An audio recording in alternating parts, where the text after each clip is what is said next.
What if you were given the choice to never be scared again? Would you take the chance, not knowing what kind of price you'd have to pay for it? Or those around you? The next series of stories are about witches and their human familiars bound to them by contract. In this world, there can only be 12 witches and their companions at one time, one for each hour of the day. Here, we learn about the 13th pair. I'm Gabriella Shlyakh, and this is the world of Znakomyy.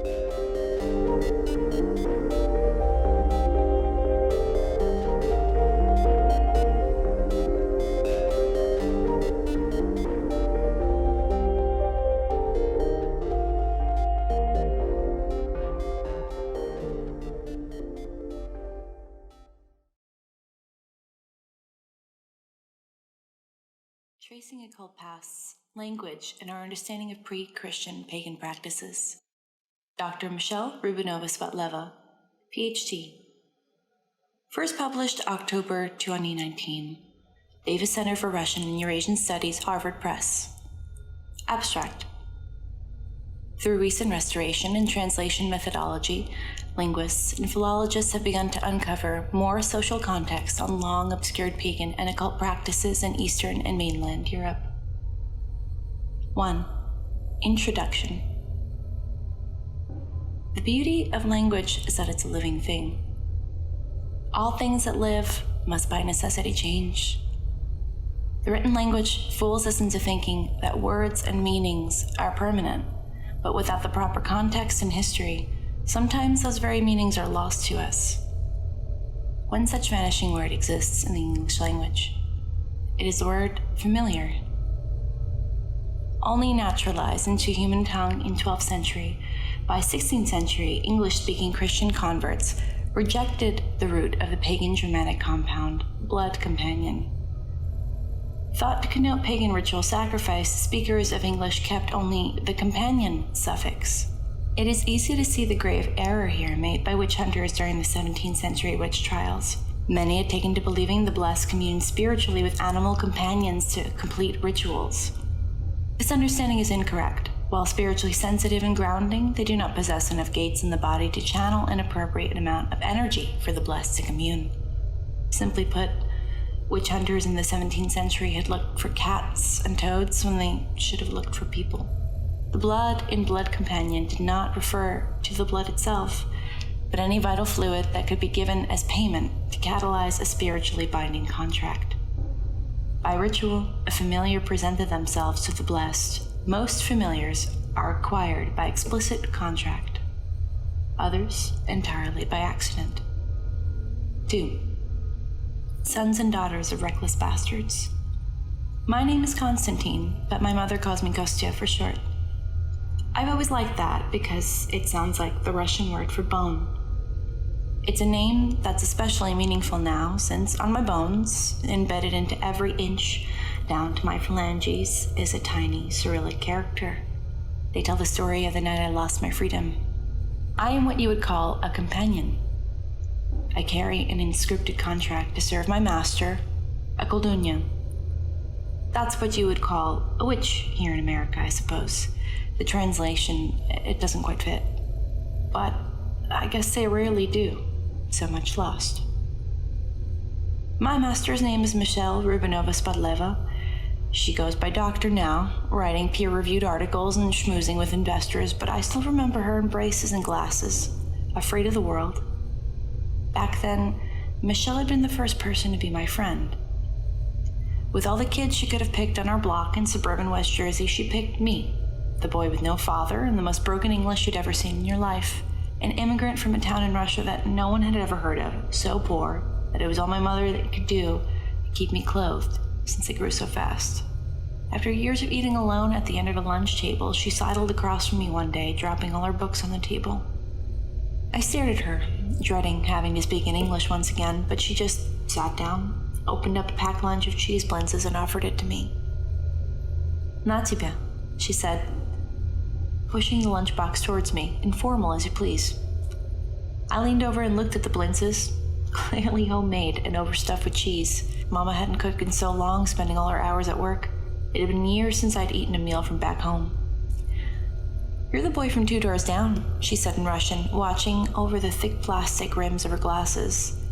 Behind them, she was freckled and almost albino blonde in her eyebrows and her eyelashes, like some sort of mousy ghost. Most of the students to the left of me turned to stare, but I wasn't sure if it was because it was a language no one recognized or because someone had sat down to talk to me. I bit into the blintz from the lunchbox, sighing when I could taste its sweetened cheese. "Yes," I nodded, trying not to notice others listening in. "I've seen you walking to school in the mornings." Her pale eyes looked haunting in the magnification of her glasses. "Maybe we can go together? I can teach you some English so you can tell these other kids to screw off." She turned and smiled politely at them, and in 2 seconds flat, she had earned my respect. None of my torn clothes, bad manners, and angry outbursts seemed to faze Michelle and her quietly relentless drive. And that was just it. Michelle had an incredible talent for persuasion. She knew how to finesse difficult people, which was to be expected with a lawyer and a professor for parents. For long, she was making them uncomfortably proud, politicking her way out of detention, shoplifting, and eventually speeding tickets. And, as scared of the world as she was, she had no trouble getting me to face it for her first. I let her hide behind me, and she corrected my English. Part of me wondered what part of the great American suburban childhood we were missing, but mostly I loved that we were carving out a space that was only for us. It felt like no matter what trouble we constantly got ourselves into, the little mouse could squeeze us out of it. I'll admit that the trouble was half the fun. We'd climb trees, build toy forts, and go stealing apples from the nearby farm. Even at 12, she was scrawny, but I'd be damned if you couldn't just pull up the corner of any gate and watch her scurry under. She was reckless in her own way, we both were. Mama said that was the lot of anyone from Eastern Europe, the sons and daughters of reckless bastards. And that's what we were up to the night I sold my soul. Or, really, the night it was sold for me. Michelle and I were trying to scale the back fence of the town's local country club when I fell ass over tea kettle and broke my leg on private property. When I looked down after hearing the snap, I saw bone, clean in two, sticking out and everything. The works. I don't think I'd ever actually seen Michelle cry until then. I could read by the resignation in her face that she knew I was too big to drag back home, and she was too useless to help. Her pale face screwed up, and she started to sob. "Come on, stupid," I said, breath tight, actively trying not to vomit from the pain. Climb up, climb back over, and tell her what happened. No, I can't do that." Her small voice was hoarse from crying, and her freckles were bright against the red of her face. "You'll be here by yourself, and I don't know how to find you again." "Mish, listen to me. Just run back through the woods until you hit the houses." I brushed the hair out of her face. "You'll be fine." She looked back into the yawning mouth of the woods. The sun was down now, and we were just about an hour's hike from the road. I could see it in the trembling of her back before she said anything. "I'm scared, Kostya." "Mish, please." I grabbed her arm. "Maybe we can try to pop it back in, splint it up or something." She reached down towards my leg, and I slapped her hand away out of fear. I felt awful almost immediately when her eyes welled up again. "Shall you cry, baby? We can't splint it. The bone's completely out. We don't even know what we're doing. You have to go." She looked down at my leg, the blood and sap, and I could see her get nauseous, even in the growing dark. Her lips were closed, but I could see them trying to make words. Finally, she stood up, her legs shaking. I knew I was starting to get woozy because from my angle on the ground with Michelle framed against the forest, she started to look impossibly small. "I think I may be able to assist at a time like this." A voice resonated from the woods around them, small and exacting. Words spoken in a Russian so old it sounded like scripture. There was a tickle at the back of my head. "Who's there?" Michelle answered, also in Russian, and it was the first time I'd recognized how American the words sounded in her mouth, and it didn't sound like the Russian from back home at all. "The first chill of winter, my sweet." The humid air around us had become bone dry and gut-lurchingly silent. Not a single frog, insect, or animal could cut through the emptiness of quiet. Then the cold arrived in a wave, first a slight autumnal chill and then bitingly cold, almost forceful in the way it crept its icy fingers over the roots of the forest. Mishka, I warned, scanning the darkening horizon for the source of the voice. She backed up towards me protectively, and the gesture almost making my heart hurt. Even now, as afraid as she was willing to stand her ground for me. As she stepped back, I heard her sneaker crunch down on something brittle. Both of us jumped at the sound so out of place in the woods, and she looked down, startled. What is it? Glass, I said, shaking my head. She leaned down and inspected the broken shards. It's a broken pocket mirror. And for some reason, she reached down and scooped up a piece, and that was when she cut her finger open. Sweet child, are you frightened often? She stood with her bloodied finger looking at me and my broken leg, and something seemed to change in her face. Her cheeks went slack and calm, almost pensive, and she looked down around the woods and said, Yes. Would you like to be never frightened again? Why? She said, breathless, stumbling with her pronouns. I don't know what that means. It depends on how deep you want your understanding to be, my dear. Maybe one day others could be afraid of you. Her body strained forward longingly towards a voice. Of me. Of you, yes. You would never have to fear those who doubt you, those who wish you ill, perhaps even death itself. Would I be able to help my friend? You would have great power, even beyond such tawdry things, the voice said. Mish, hold on a minute. What do I have to do? She asked. I remember the same tone in her voice when she asked to be friends, and I understood when she replied, all this time she had been looking for ways to level the playing field for herself in a world where she had been born small and scared. The glass in her hand crumbled to dust, carried off by biting wind, and when we looked up, there was a man standing there with us, and I remember him clearly. Like a prince thawed from a 16th century winter palace, enveloped in silk and fur, I'd never seen eyes so gray-white, faded like a winter morning. When Mishka saw him, she grew still, her breath coming out in clouds. He made his way over to her, his bone-white hair tied high in his head, just out of the way of the circlet that sat across his temples. It was a glossy band of fractured glass, rays of semi-transparent shards. Who are you? I asked him, in English. I told you, boy. I am the first chill of winter. The hunger pangs in the early dark, the gnawing regret. Your people know me better than your own faces in a mirror. Snow King, Mishka said, turning towards me with more certainty than I'd ever seen her. Her back ramrod straight in the near dark. Something in her face told me that she was about to place a very risky bet. Are you ready? He asked her softly. She nodded. Your hand, my sweet.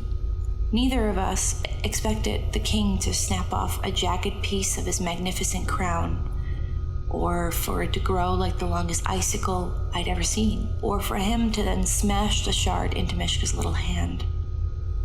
Her blood crystallized immediately, bubbling to the surface of her savage palm, then splintering into crimson icicles. They fell to the ground like handfuls of rubies, and the sheer amount made my stomach churn. The king pressed the shard into the heel of her palm, down past her wrist, past her forearm, impossibly long. She never screamed. I remember that vividly. She just stared at him dumbfounded, like a man betting his last dollar on a lame horse. Me, on the other hand, I screamed. I screamed plenty. What did you do, Michelle? She held her arm to her chest, heaving, probably trying not to throw up. Frozen snowflakes of blood clung to her pink gingham shirt. Her frame folded into itself into the forest underbrush. Mish! A needle-thin shard glittered in the king's gloved black hand. He grabbed the back of my head, pulling it backwards. Breathlessly, I watched the moonlight arc off the shard before the king pressed it into my left eye. And then there was silence. 3. The chain. Bones, come on, hey, let's go. Hand shook him awake, handing him his glasses. As he put them on, there was a soft splash of water in his lens. Around him, there were glimmers of unfocused firelight and the Milky Way, disorienting. Last time he'd laid his head down at the barbecue, it was still light out. Wow, you really slept those beers off. Are you down for round 2? Michelle leaned close to him, her bathing suit still sodden and dripping. Her smell brought him back to the present. He sat up to put his glasses on, and she showed him a small bottle of whiskey she'd stashed in the inside pocket of her flannel. Around them, their graduation party was still going strong. The elders had rounded up by the bonfire, singing songs long forgotten from their old motherland. On the far-off radio, Lindsay Buckingham was soaring into the screaming solo at the end of Fleetwood Mac's The Chain. Michelle took his clammy hand, and it felt like she was an entity lifting him out of battle, framed by gold firelight. She led him wordlessly off into the trees, and it didn't take long for them to get lost in the dark. The short party dimmed behind them, just the sound of crickets and soft branches underfoot to envelop them. Out here, without any interference from the fire, he could see clearly into the moonlight. Seeing at night was a helpful trade-off for his ruined vision. "I think it's far enough in," he said, listening around him to the hum of the forest. Her heart thrummed in his earlobe, so close and clear. Michelle's lips twisted up, pulling the small, compact bottle out of the pocket. She handed it over, and he could see the scar on her hand magnified through the glass, like a silver shard stuck into her hand. He blinked, feeling suddenly queasy for a moment. "You do the honors," she said flatly, handing him the bottle. "You don't want to go first. This might be your last night in town." He offered her the bottle. She scanned his eyes for a moment meaningfully before taking the bottle from him and snapping the cap open. She rarely waited for anyone's permission anymore. Something must have been weighing on her mind. "Come on, let's find a place to sit." He waved her over to a moss-covered log, and he threw his worn beach blanket over the top. She lowered herself down onto the log, sipping from the neck of the bottle thoughtfully. "Well, Michelle, daughter of Reuben, how do you feel about heading to Paris for your internship?" "It feels..." She trailed off for a moment, her face clouding over. "Great." What's with that reaction? Kostya nodded, prodding, sealing back the bottle. He took a bracing breath and downed 2 gulps. On the exhale, he could feel his lungs release fire. Michelle looked almost as if she was vibrating in the moonlight, and it made him feel like he might be going insane. He hadn't noticed many changes in his body besides his vision, but now it felt like he was completely keyed into every one of her little movements. "Part of me doesn't want to go," she shrugged, her sandy wet hair falling over her shoulders. She picked a bit of forest litter off her wet flip-flop, contemplating the dirt on her hand. "Do you remember any of what Russia's like? I might visit while I'm over there." Kostya snorted, distracted by the energy he could feel off of her. "It sucked. I don't remember much of it. Just that we were poor and we hung blankets on the wall for the cold. And that St. Petersburg looked nice during Christmas. That seemed to pique Michelle's interest." "What does it look like?" He looked into the forest dark for an answer. "Just light. I'd never seen so much light." When he turned to look back at her, he noticed her staring at his glasses, namely, the reason why he needed them. Doctors could never quite explain why his left retina had begun to detach at such an alarmingly young age, but that was around when the sleep disturbances started. Now every time Kostya woke from a nightmare, he could still see the last frame of it burn into his left eye like a monitor on lag. He realized suddenly that her face made him angry. Michelle was comfortable pretending like the king had never visited them that night in the woods, that a change had never indeed happened, but it did. Her guilt had always fell short of answering for what she'd agreed to.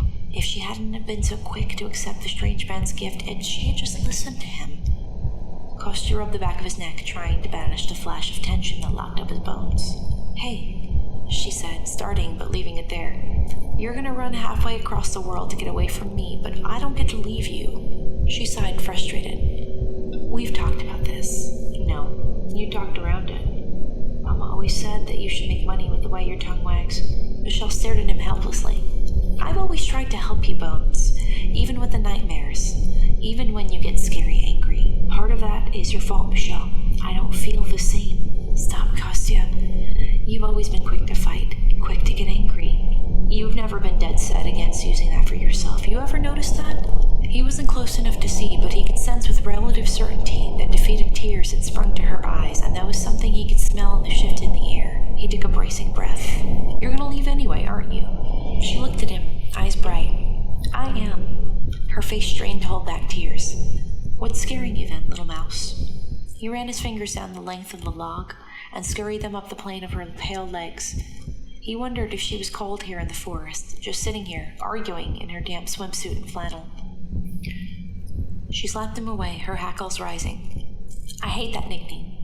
You earned it, always hiding behind me when things got scary. He wiped away her tear, but she pushed him away. His teasing always got the rise out of her that he was looking for. She reached out to grab his finger and he caught her by the wrist. Just admit that it's me that you're gonna miss. She pulled away, but half-heartedly. I think we should head back. I don't want to yet.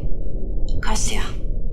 She looked at him, her eyes plain with the knowledge that they should both head back, that their families would start searching for them before long, that she wanted him to act, and that was plain on her face. The sensation was overwhelming, languid, and warm, and she smelled delicious from here. He kissed her on the wrist, feeling the beat of her pulse and the returning warmth of her body. He pulled her hand down his front past the waistband of his trunks. She let out a soft keen when she felt him, needy. Her reaction surprised him. Michelle had never touched him before, let alone alluded to how much she'd wanted to. He wondered if fear had held her back in that way as well. Kostya pulled her underneath him, overwhelmed and dizzy with the smell of her, burying his nose into the crook of her neck. He hummed, and the vibration made her buck her hips into his. His fingers gripped under her hip bones, pulling her close. She shoved down his swim trunks, and he pressed against her, enjoying the delicious friction of her wet bathing suit. Say that you won't leave, Kostya said, his glasses sliding down the bridge of his nose, hair disheveled. He knew when he looked back at her face that she was looking at the splinter-thin scar in his eye. I can't, she said, robbed of breath. That's a shame. He bit into the tendon of her soft neck and it made her cry out. The forest stood still, waiting for a promise to be made.